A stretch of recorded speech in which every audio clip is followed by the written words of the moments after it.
The full summary for One Piece Chapter 1157 is finally here, and it's wild. We get to see the full chaos of the Rocks Pirates, a young Big Mom with Katakuri on her shoulder, and the jaw-dropping condition the world government gives Elbaf to join them. Watch till the end to find out the massive reveal that triggers the God Valley incident. Alright people, welcome back. Oda has just dropped an absolute nuke of a chapter on us. One Piece Chapter 157, titled Legendary Bar, is here, and it is a flashback chapter of the highest order. The editor's note at the start says it all. The Rocks Pirates are formed, and holy smokes, we're about to see just how chaotic and world-shaking that era truly was. This isn't just a simple flashback, this is the chapter that starts laying the final groundwork for the God Valley incident. So let's not waste a single second, let's dive right in. First up, we've got the cover story, continuing volume 39 of the Oni child Yamato's Golden Harvest Surrogate Pilgrimage. We last left off in chapter 1154, and now we see Yamato visiting the grave of a true hero from Wano. The caption here is absolutely heartbreaking. It reads, "To protect the town, he fought against Kaido, but he died without even leaving a corpse. Height." It's a somber reminder of the countless unnamed warriors who sacrificed everything to fight Kaido's tyranny. A beautiful and tragic touch from Oda before the madness begins. Now, the chapter itself kicks off by throwing us back 44 years into the past, smack dab in the middle of the era of Rocks. We are at a place called the International Charity Union Temple in the Fat Colony, and what are the Rocks Pirates doing? Exactly what you'd expect, they're stealing a whole lot of money. We see members like Ochuku and even Charlotte Linlin herself ransacking the place. The head monk is trying to plead with them, claiming the money is for less fortunate kids and orphans, but Big Mom is not having any of it. She immediately calls him out, knowing damn well he's lying about where the cash is going. The head monk realizes the jig is up. The Rocks Pirates know this temple is just a front. He hits a switch, and iron bars come crashing down, locking them inside. Just then, a Denmushi call comes from underground. We think it's either Kaido or Edward Newgate, and the voice on the line is yelling at the crew to bring down the last lift. But up above, we see Shiki. And Shiki does what Shiki does best. He's a treacherous bastard. He just casually chucks a massive bomb straight down into the underground area where Kaido and Newgate are located. The whole place just erupts in a massive explosion. Shiki then has the audacity to float up, boasting that they have even more loot now. This man is a menace to his own crew. While this is happening, Linlin is trying to smash her way through the sealed temple door. And then, from inside the wreckage, Edward Newgate decides he's had enough of this nonsense. He uses his Gura Gura no Mi, performing the Shimayurashi technique. This is that god-tier move where he grabs the very air and literally tilts the entire island. The quake clears all the debris, and out from the rubble emerge Kaido, Newgate, and another crewmate named Kyo. We get a fantastic little moment here with a 17-year-old Kaido complaining that he wants to get a devil fruit power already. Newgate gives him some advice, warning him to choose carefully because that power will be with him for life. And he just have to laugh at the insane irony Oda is cooking up here. This is a direct nod to Kaido's future where he can't even die and probably wishes he could get rid of his fruit, and it's also a funny reference to characters like Wapol, who literally became a human jacket. It's brilliant foreshadowing. Kyo, meanwhile, is fuming, demanding to know who caused the explosion. Shiki just floats up from the mess, and this right here confirms that his Fuwa Fuwa no Mi, the float fruit, is officially canon to the manga. Kyo is enraged, and the two immediately start brawling.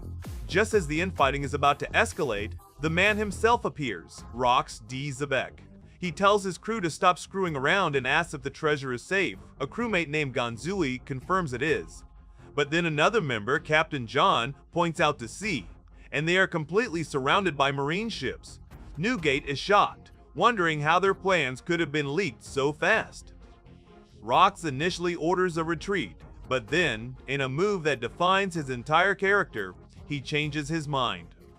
He commands his crew to attack and plunder every single marine vessel. Pure chaos. That is the Rocks way. The narrator then cuts in to give us a rundown of the Rocks Pirates' reign of terror. In just 2 years after forming, these guys committed an unbelievable number of atrocities. 16 major assault incidents, 76 ships sunk, 14 ports burned to the ground, 5 towns completely destroyed, 1 entire country toppled, and they violated 3 special cases under Article 18 of the World Law. On top of that, they had 25 cases where their criminal records were just flat out erased. The narrator makes it clear, even though Gul D. Roger was sailing these same seas, this period of history is known as the Era of Rocks. The chapter then pivots to show us just how wicked the world government was during this time. We're on the island of Inishi in the New World, where a ship captained by Harold of Elbaf is confronting a world government vessel. The WG ship is holding citizens of Inishi hostage. A government agent just coldly tells Harold to leave, stating that as an unaffiliated party, he has no say here. And then he drops this bombshell of a policy. The world government considers unaffiliated countries to be lawless zones, and their people have no human rights. This gives them justification to do whatever they want. It's an absolutely chilling parallel to real-world justifications for military interventions. Harold is begging for them to release the hostages. He explains that the nation of Enishi once saved Elbaf from a famine, so the giants owe them a massive debt. But the agent doesn't care. He warns Harold that Elbaf is currently a candidate for affiliation with the world government, but if he interferes to help this unaffiliated nation, he'll jeopardize their chances. To force his hand, the agent just straight up executes one of the hostages right in front of him. This pushes Harold over the edge. Enraged, he leaps onto the world government ship to rescue the civilians himself. Of course, the World Economy newspaper, even before Morgans was in charge, spins the whole incident, painting Harold as a villain, showing his true barbarian face, and reinforcing all the negative stereotypes about giants. The propaganda machine was already in full swing. Next, we cut to Ida's bar in Elbaf's underworld, and who was sitting there having drinks, Rox D. Zavek and a now bald-headed Harold. This look, the shaved head, is exactly what we saw in the portrait at Aris Castle, minus the horns, and it's likely a cultural sign of sincerity or penance in Elbaf. Rox remarks that Harold has now seen the true face of the world government. He tries to recruit him and all of Elbaf, saying he can't stand to see a warrior like Harold bow to the government. But Harold refuses. He still has hope that Elbaf can join the world government and maybe, just maybe, change things from the inside. He even mentions that Garp also laughed at his bald head, which leads to Rox showing the surprising bit of respect for Vice Admiral Garp. He notes Garp's hatred for the Celestial Dragons and his habit of disobeying orders, wondering why a guy like that isn't already a pirate. Harold defends the Marines, saying that while every organization has its trash, he believes the Marines are a true force for justice. He reveals his plan to bolster the Marines' ranks with giants, starting with John Giant, to prove that Elbaf is a benevolent nation. This entire exchange is just incredible character work. Meanwhile, back at Marine headquarters, then, Admiral Kong is showing his prejudice, expressing serious skepticism about having giants join the Marines. He's worried they could crush people in their sleep or be a menace if provoked. But our boy Garp, ever the practical one, suggests a simple solution. Just put the giant recruits in their own separate squad. He actually likes their violent qualities and urges Kong to make Elbaf an affiliated nation. We also see Vice Admiral Sengoku showing respect for Harold's sincerity, and Vice Admiral Osaru worrying that if they reject Harold's offer, they might just push him right into Rox's arms. Kong is stuck between a rock and a hard place. The story then jumps forward 2 years, to 42 years ago, on Hachinosu Pirate Island. The place is in an uproar because the captain of the Kucha pirates, Pirate Empress Shikuyaku, that's Shaki, has quit.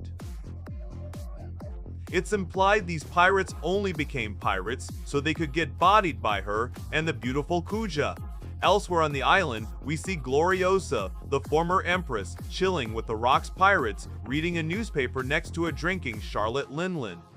And sitting on Linlin's shoulder is a 6-year-old Katakuri. Okay, we need to pause here. This is a massive lore drop. Katakuri is 6 years old here, which means his older brother Prospero would be 8, and his triplet brothers Oven and Daifuku are also 6. This timeline puts them squarely in the orbit of the Rock's pirates, which immediately fuels the long-standing theory, is one of the Rock's pirates Katakuri's father.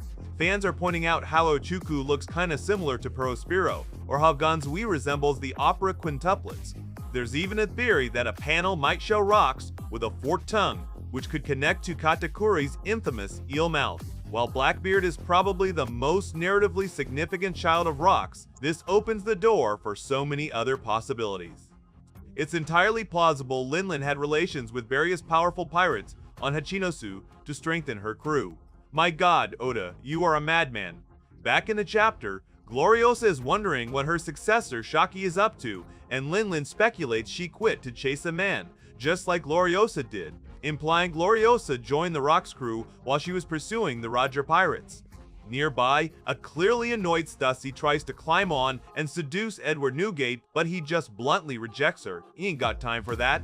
Then, the woman of the hour arrives. Shaki lands on Hachinosu. The pirates ask if she's there to join Rocks like Gloriosa did, but she denies it, saying she's there to hide and ask them for protection. She was considered the most beautiful idol of her era, and the kanji Oda uses here is Takane no Hana, which means a flower on a high peak, a prize beyond anyone's reach. Shaki complains about the smell of the place and declares she's gonna build a shop. The pirates, completely smitten, immediately start helping her. This is the origin story of her legendary bar. The commotion draws the attention of Rocks and his crew. They arrive, and the moment they lay eyes on Shaki, they are all instantly love-struck. We get a hilarious panel of hearts, literally popping from their chests, and their eyes turning into hearts. And this includes Whitebeard.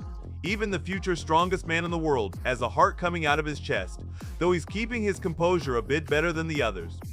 This confirms they met, just as Oda hinted in an old interview, but she clearly didn't join his crew right away. She was on a whole other level. And now for the final, jaw-dropping reveal of the chapter. Inside the Room of Authority, the 5 elders are gathered.